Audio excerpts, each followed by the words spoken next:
To Tanzania, where Samia Suluhu is now receiving her certificate. Let's cross over.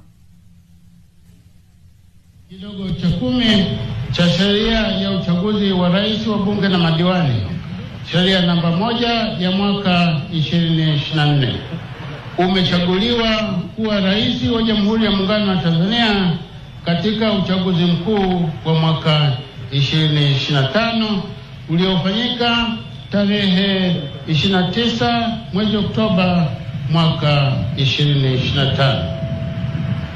Naomba sasa nikukabidhi hati ya kuchaguliwa kuwa rais wa Jamhuri ya Muungano wa Tanzania.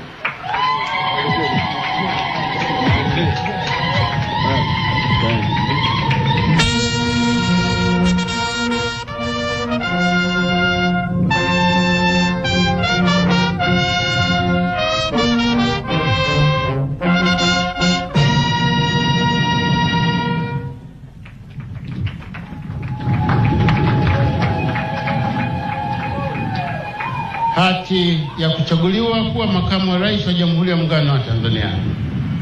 Ndugu Dr. Emmanuel John Nchimbi wa Chama cha Mapinduzi CCM, kwa mujibu wa ibara ya 47 ndogo ya pili ya Katiba ya Jamhuri ya Muungano wa Tanzania ya mwaka 1977 na kifungu cha 47 cha sheria ya uchaguzi wa rais wa bunge na madiwani.